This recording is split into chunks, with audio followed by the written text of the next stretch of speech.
होती तेव्हापासून मी मातेचं हे व्रत करते।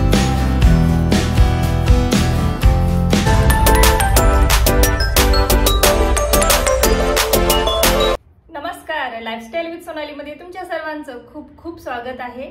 तर आज आहे मार्गशीर्ष महिन्यातला पहिला गुरुवार आणि महालक्ष्मीची पूजा झालेली आहे। सकाळचे 9:30 वाजलेत।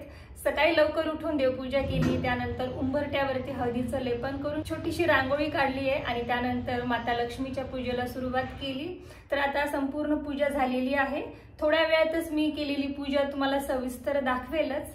आज मी पूजा कशी केली आहे ते नाही दाखवणार आहे, कारण आपण यापूर्वी आपल्या चॅनलवरती भरपूर व्हिडिओज पाहिले ज्यामध्ये ही पूजा कशी करावी त्याची सविस्तर पूजा विधी पाहिलेली आहे। मी एक छोटासा व्लॉग तुमच्याशी शेअर करतेय। यामध्ये मार्गशीर्ष महिन्यातील महालक्ष्मीच्या व्रताचे माझे जे अनुभव आहेत ते तुमच्याशी शेअर करते। खरं तर माता लक्ष्मी आणि माझं एक वेगळंच नातं आहे, एक वेगळीच अटॅचमेंट आहे असं म्हणू शकता। मी जेव्हा 4थी-5वीत होती तेव्हापासून मी मातेचं हे व्रत करते आणि हे व्रत मी कधीच चुकवलेलं नाही। एखादी अडचण आली असेल तर एखादा गुरुवार नाही केला ती गोष्ट वेगळी, पण दरवर्षी मी हे व्रत करते आणि मला खूप छान वाटतं। मी घरामध्ये स्वच्छता करते, जशी आपण दिवाळीची तयारी करतो ना तशीच मार्गशीर्ष महिन्याची तयारी करते। खूप छान वाटतं आणि माझा अनुभव सुद्धा आहे की जेव्हा आपण मातेची मनोभावे सेवा करतो ना तर माता आपल्याला कधीच निराश करत नाही। ती आपल्याला भरपूर आशीर्वाद देते आणि न मागताच आपल्या मनातील सर्व इच्छा पूर्ण करते। मी आत्तापर्यंत व्रत केले असं विशेष संकल्प करून नाही केलेला। मला आवडतं मातेची सेवा करायला, पूजा करायला, छान सजवायला, म्हणून मी ही पूजा करते। पण जेव्हा लग्न झालं तेव्हा देखील माझं मातेने सर्व काही चांगलं केलेलं आहे। तिचा आशीर्वाद माझ्यावरती सदैव आहे आणि 2 वर्षाखाली तर हे व्रत मी वर्षभर केलेली होती। तुम्ही देखील हे व्रत करू शकता जर तुमची काही इच्छा असेल किंवा नसेलही। तुम्हाला मातेची सेवा करायला आवडत असेल तर तुम्ही हे मार्गशीर्ष महिन्यातले महालक्ष्मी व्रत वर्षभर देखील करू शकता। तर मी वर्षभर व्रत केलं, त्यानंतर मी न मागता मला मातेने काय दिलंय ते मी तुम्हाला नाही सांगू शकत।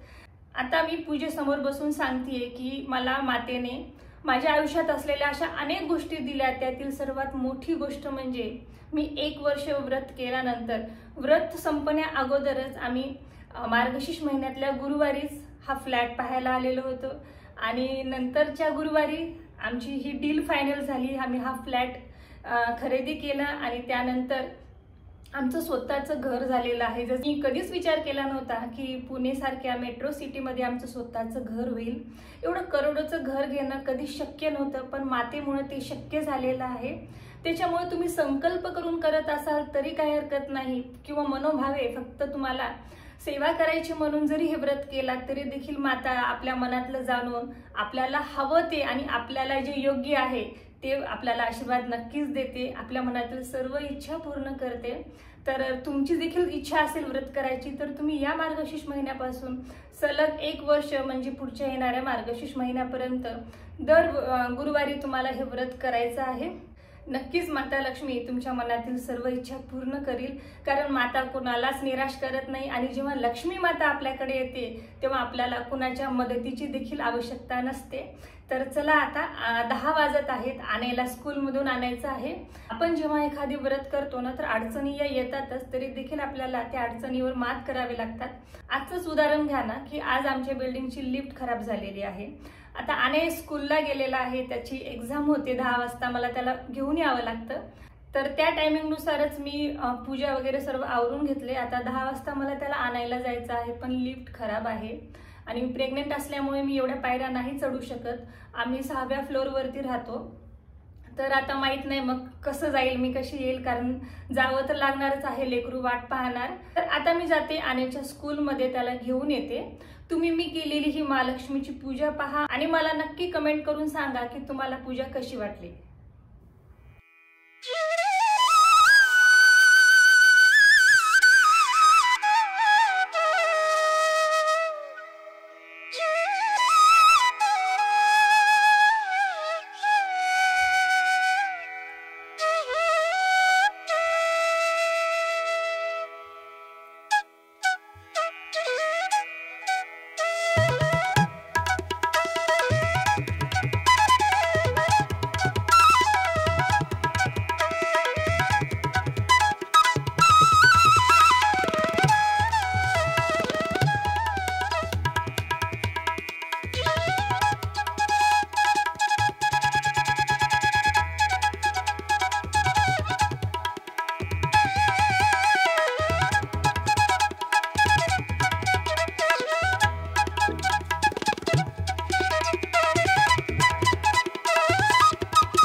आम्ही स्कूलवरून आलोत आणि येता येता आनेच्या गप्पा सुरू झाल्या. आनेला काय मिळालं आहे आज स्कूलमध्ये हे पहा बरं.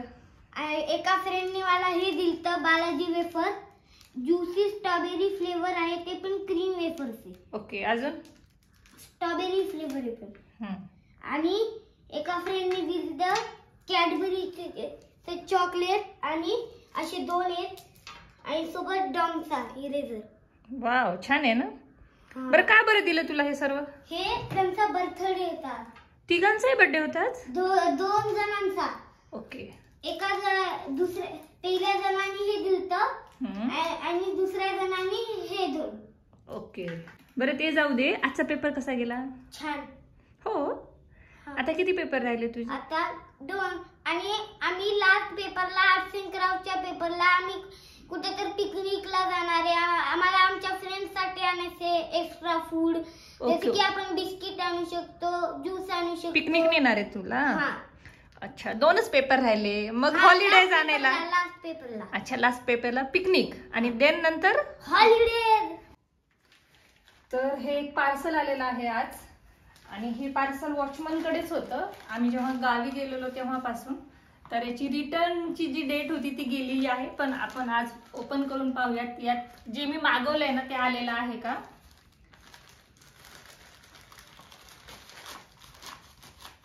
रिटर्न तर नाही होणार, चांगलं आलं तर ठीक आहे.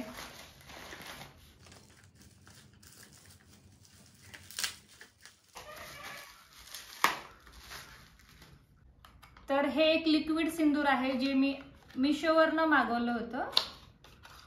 मरून कलरच मागवलेला, मरून कलर तर आलेला आहे. बघूयात. वाव, किती क्यूट पॅकेजिंग आहे याची. मी खूप सारे व्हिडिओज पाहिले होते, मला खूप आवडलं म्हणून मी हे मागवलं होतं. ओपन कसं करायचंय? असं वरतून आहे.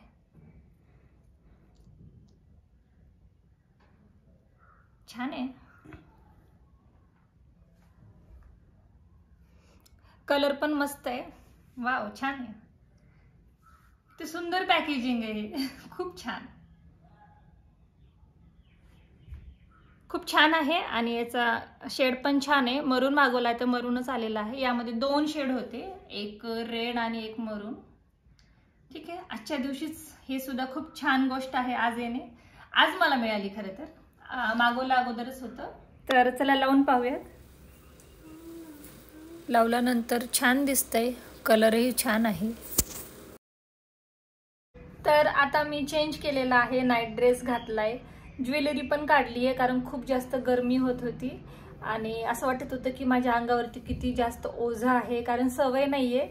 खरं तर मी ठरवलं होतं की आजचा पूर्ण दिवस मी साडीवरतीच राहणार, पण शक्य नाहीये. आणि आता तुम्ही म्हणणार की मागे खूप सारा गोंधळ दिसतोय, कपडे दिसतायत. तर जी मी आता साडी नेसली होती ती साडी आहे आणि त्याच्या शेजारी आणि स्कूलवरून आल्यानंतर त्याने टाकलेले ते कपडे वगैरे आहेत. तो असाच गोंधळ करतो. आता ते सर्व काही मला आवरावं लागेलच. तर खरंच यार, जे बायकांना रोज साडी नेसून काम करतात, खरंच त्यांच्यासाठी ना कमालच आहे. मला तर शक्य नाहीये. आणि त्यातल्या त्यात आता प्रेग्नन्सीमध्ये एवढं पोट घेऊन परत वर साडी आणि ज्वेलरी, अरे बापरे, अजिबात शक्य नाहीये. तर आता मी थोडंसं आराम करते. आता 2 वाजलेत. 4 वाजता परत आनेला ट्युशनला देखील सोडायचं आहे. तर मी फर्स्ट क्लास साबुदाण्याची खिचडी खाल्ली आहे, आनेने पण जेवण केलंय. आणि हे सर्व काही बनवताना मी शूट नाही केलेलं कारण खूप जास्त थकली होती, भूकही खूप जास्त लागलेली.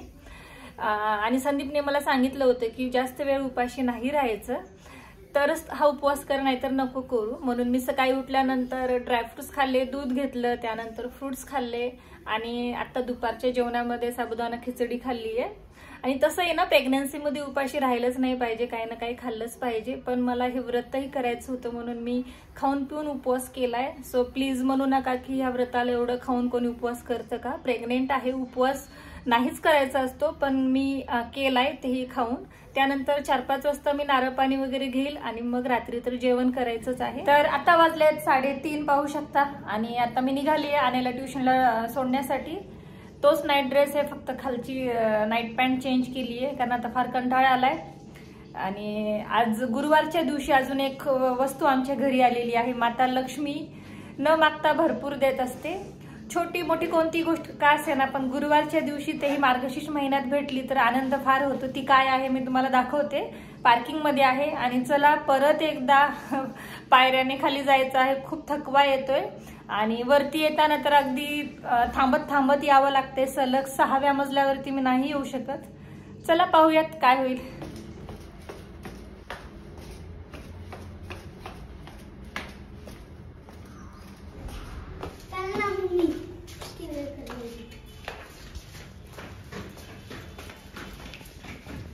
पायऱ्या उतरू शकतो पण जाताना उघड आहे. आजच्या दिवशी ही नवीन वस्तू आमच्या घरी आलेली आहे. हे आहे डायनिंग टेबल. हे कोणी पाठवलं आणि का पाठवलं हे तुम्हाला नंतरच्या ब्लॉगमध्ये सांगेल. आता आणायला सोडून माझ्या ॲक्टिवावरती मी आता घराकडे निघाली. तर आता आणायला सोडून डायरेक्टली मी त्याला घेऊनच आली आहे. लिफ्ट बंद असल्यामुळे मी वरती सुद्धा नाही आले आणि थँक गॉड आता मी वरती आली आहे तर लिफ्ट सुरू झाली आहे. मला पायऱ्या चढत यावे लागले नाहीये, त्रास नाही झाला. संध्याकाळी संदीप आल्यानंतर त्यांनी डायनिंग टेबल वरती घेऊन आलेले आहेत. लिफ्ट सुरू झाल्यामुळं हे इझी झालं, नाही तर लिफ्ट बंद असती तर कदाचित डायनिंग टेबल खालीच ठेवावं लागलं असतं. एवढ्या वरती आणणं शक्य नाही आहे. तर हे कोणी पाठवलेलं आहे, काय आहे आणि हे पाहून मी थोडीशी नाराज झालेली आहे. काय झालं आहे नेमकं, त्याचं कारण काय, हे सर्व काही तुम्हाला पुढच्या ब्लॉगमध्ये मी सांगेलच. आजचा ब्लॉग मी इथेच एंड करते. भेटूयात लवकरच अजून एका अशा छानशा ब्लॉगमध्ये. हा ब्लॉग जर आवडला तर लाईक करा, शेअर करा आणि असे छान छान व्हिडिओज पाहण्यासाठी आपल्या चॅनलला सबस्क्राईब करा. Bye bye.